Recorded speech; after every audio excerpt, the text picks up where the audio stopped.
Class 6 के प्रिय भैया बहनों, ध्यान देंगे। आज हम लोग सामाजिक विज्ञान के अंतर्गत जो हमारा इतिहास है, जो ये इतिहास का जो चैप्टर 4 क्या बताती है हमें किताबें और कब्रें, इसको हम लोगों ने शुरुआत किया था। किताबों के माध्यम से क्या क्या हमें शिक्षा मिल सकती है, कैसे किताबों में लिखे हुए कालों के बारे में, घटनाओं के बारे में, वेदों के बारे में, वेद कितने हैं, इन सब के बारे में किताबों के माध्यम से हमें शिक्षा ज्ञान मिलती है। इसको हम लोगों ने अध्ययन किया। आज हम लोग इस पाठ के जो दूसरा सोपान है, ये पाठ लंबा होने के कारण हम लोग इसको 2-3 सोपानों के माध्यम से पढ़ेंगे। तो ये है कि लोगों की विशेषता बताने वाले शब्द आप देख रहे हैं, लोगों की विशेषता बताने वाले शब्द। भैया बहनों, लोगों की विशेषता किस प्रकार से हम जान सकते हैं? उनके भाषा, उनका काम और उनके पारिवारिक या उनके समुदाय, निवास स्थान, उसकी सांस्कृतिक परंपरा, उनके पहनावा, खान पान, उनकी रहन सहन, इन तथ्यों के आधार पर हम किसी व्यक्ति की विशेषता को जान सकते हैं। जैसे कि हम कुछ लोग कहते हैं कि भगवान ने जात व्यवस्था को बनाया, परंतु नहीं। हम भैया बहनों, जब हम कभी अच्छे काम करेंगे तो अच्छे कहे जाएंगे, बुरे काम करेंगे तो बुरे कहे जाएंगे। इस प्रकार से काम वास्तव में जो व्यक्ति अपने जीवन में करता है उस सबको अच्छा माना गया है। जैसे कोई मोची है, जूता सिलने वाला, किसान खेत में अन्न पैदा करने वाला, कूड़ा दान अर्थात कूड़े ले जाने वाला, झाड़ू लगाने वाला, ये सब प्रकार के जो समाज में जो काम थे वे सब लोग करते थे। यदि एक काम किसी के द्वारा न हो तो समाज नहीं चल सकता। इसलिए हर काम हर व्यक्ति के लिए आवश्यक भी है और यही उसका जीवन यापन का जरिया भी है, साधन भी है। तो हम ये देखते हैं कि यह जो काम और ये जो विशेषता लोगों के लिए बना, वह इस आधार पर बना कि लोग अपने पेशे को अपने आप अपना लिए। जैसे कोई सूअर पालने लगा, कोई पशुओं को पालने लगा, कोई दूध बेचने लगा, कोई मुर्गी पालने लगा, कोई कृषि करने लगा, कोई वेद पाठ करने लगा। इस आधार पर उसको हम जातिगत व्यवस्था में बांट नहीं दिए, बल्कि बंट गए। हम कालांतर में चल करके ब्राह्मण हैं और हम जूता बेचने का काम शुरू कर देंगे, तो फिर क्या हो जाएगा कि हमें जो है फिर उस प्रकार के काम का संज्ञा हमें नहीं प्राप्त हो सकती। इसलिए भैया बहनों, राजा देखते हैं कि राजा जो प्रशासन का काम करते थे और उनका राज्य को देखभाल करना और विशेष प्रकार से अपने प्रजाओं का देखभाल करना जो करते थे वे राजा कहलाए।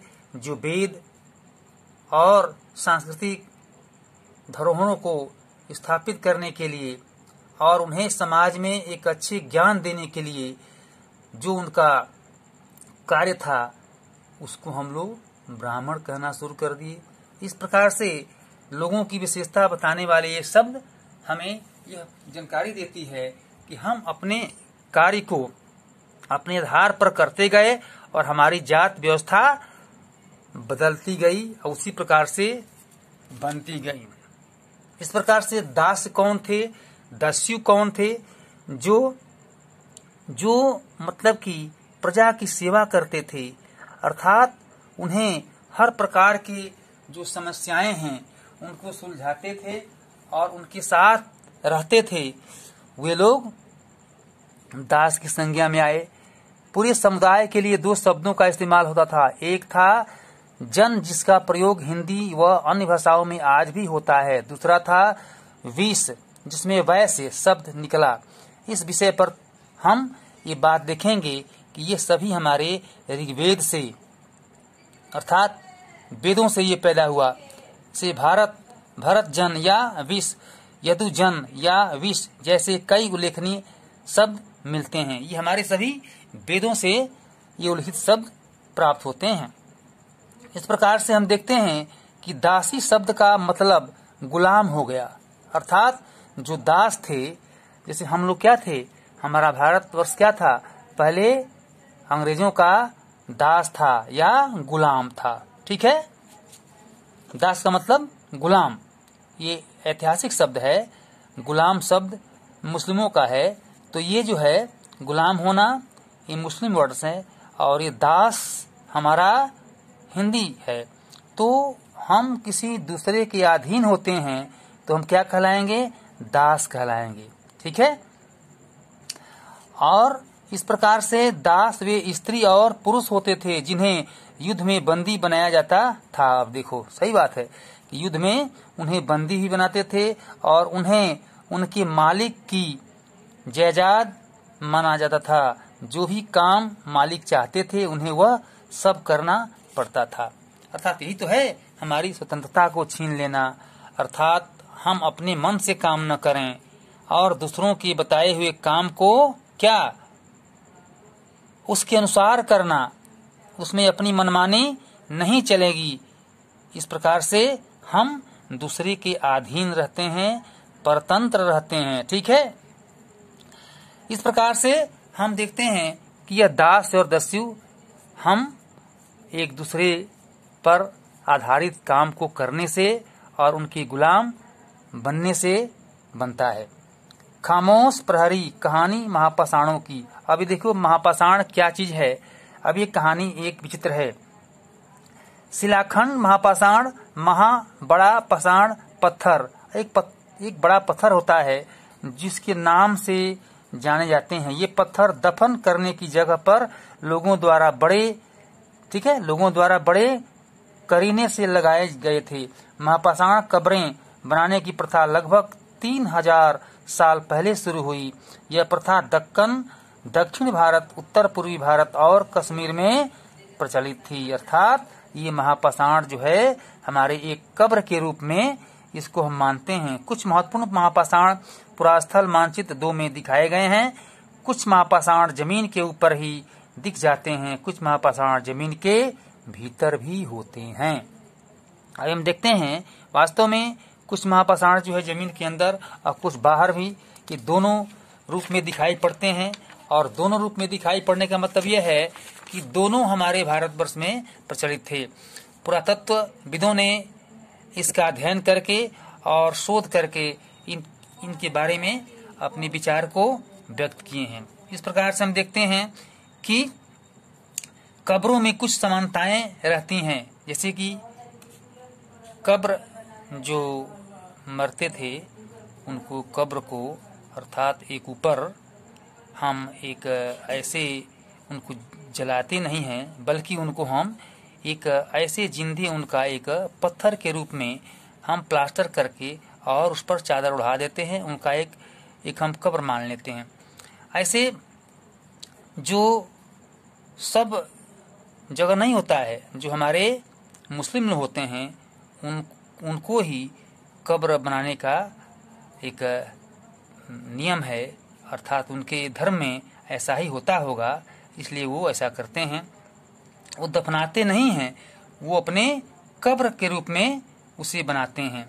इस प्रकार से हड़प्पा के शहरों में लोहे का प्रयोग होना, अर्थात हमें देखते हैं कि कब्र समाप्त हो गया, कब्र के बाद हड़प्पा के लोग लोहे का और मिट्टी के बर्तनों का और ऐसे जो उनके तांबे, पीतल इत्यादि के बर्तनों पर उनका एक विशेष वर्चस्व था और ऐसे बर्तनों का उपयोग करते थे। उस समय जस्ता नहीं, उस समय जो है शीशे कांच के बर्तन नहीं, वे लोग अधिकतर मिट्टी के बर्तनों का उपयोग करते थे। लोगों की सामाजिक असमानताओं के बारे में पता करना। अब लोग सामाजिक असमानता, अभी सामाजिक असमानता क्या है? सामाजिक असमानता का मतलब यह है कि कुछ लोग ज्यादा गरीब थे, कुछ लोग ज्यादा अमीर थे, कुछ लोग बर्तन बनाते थे, कुछ लोग कृषि करते थे, कुछ लोग किसी बड़े अपने से राजा महाराजा के यहाँ नौकरी करते थे। ऐसे समाज में एक असमानता का दृश्य दिखाई पड़ता था और यह असमानता जो है धीरे धीरे अब जो है मिटना शुरू हो गया। इसके आधार पर हम ये देखते हैं कि हमारा इतिहास अर्थात हमारी पुस्तकें जो शुरू में किया गया ये क्या बताती हैं पुस्तकें, तो पुस्तकों के पढ़ने से अर्थात पुस्तकों के अध्ययन से हमें पुरातत्व का ज्ञान होता है और पुराने इतिहास अर्थात पुराने काल में हम जो घटनाएं हुई हैं उसको हम उसके माध्यम से पढ़ते हैं, सुनते हैं और ज्ञान प्राप्त करते हैं। इस प्रकार से भैया बहनों हम लोग ये देखते हैं कि आवश्यकता अनुसार हम कैसे उनका पालन करें और कैसे हम समाज की असमानता को दूर करें, यह भी हमको इससे ज्ञान प्राप्त होता है। क्या कुछ कब्रगाहें खास परिवारों के लिए थी? वास्तव में कुछ कब्रगाहें अर्थात कब्र खास परिवारों के लिए इसलिए था क्योंकि कभी कभी महापाषाणों में एक से अधिक कंकाल मिले हैं।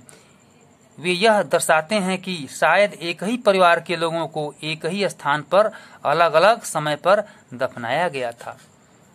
अब कई हजार वर्ष पहले जब उनके पास जंगलों में या अन्य जगह न जाकर के एक ही स्थान पर अगल बगल वो दफनाते थे, गाड़ते थे, तो कब्रगाह में तो कभी कभी उसके निकालने के बाद ये पता चला, पुरातत्वों ने अध्ययन किया तो उसके आधार पर ये मिला कि कुछ का जो परिवार है अर्थात उनके जो पूर्वज हैं उनके कंकाल एक समान से उसमें मिला है। कब्रों में लाकर दफनाया जाता था। ऐसे स्थान पर गोलाकार लगाए गए पत्थर या चट्टान चिन्हों का काम करते थे जहां लोग आवश्यकता अनुसार शवों को दफनाने दोबारा आ सकते थे। अर्थात एक जो है प्रत्येक गांव में कुछ स्थान मुसलमानों के लिए जो कब्र होता है अर्थात कब्रगाह होता है, वो वास्तव में वहीं किसी ऐसे घटना को लेकर के वहां पर जाते हैं और उतने ही स्थान में अपने मृतकों को उसमें कब्रगाह में गाड़ते हैं या उसके ऊपर ये कब्र बनाते हैं। ये हमारे मुसलमानों का धर्म में ऐसा होता है और ऐसा वे लोग करते भी हैं। इस प्रकार से हम लोग आज यहीं तक रहने देंगे। इनाम गांव के एक विशिष्ट व्यक्ति की कब्र कैसे है और किस प्रकार से है, इसको हम लोग अब दूसरे बार इसमें हम लोग इसको पढ़ेंगे कि किस प्रकार से उनका इस गांव के लोग एक विशिष्ट व्यक्ति के रूप में कैसे कब्र में उनके शवों को गाड़ा गया और कैसे उनको कुछ काल के बाद खुदाई के बाद कैसे उनका कंकाल मिला और ये किसने इसका अध्ययन किया, ये हम लोग इसमें पढ़ेंगे। इस प्रकार से इस पाठ को पढ़ेंगे और पढ़ने के बाद जो प्रश्न दिया गया है उसको आप लोग हल करेंगे। प्रश्न बीच के अंदर से दिया गया पाठ के अंदर से, और जो पाठ के बाद का जो प्रश्न उत्तर है यह आपको नोट्स के रूप में दिया जाएगा। इसको आप लोग लिख लेंगे और कॉपी को तैयार कर लेंगे। इस प्रकार से यह पाठ का जो शेष भाग है हम लोग फिर अगले टर्न में पढ़ेंगे। आप सभी को धन्यवाद।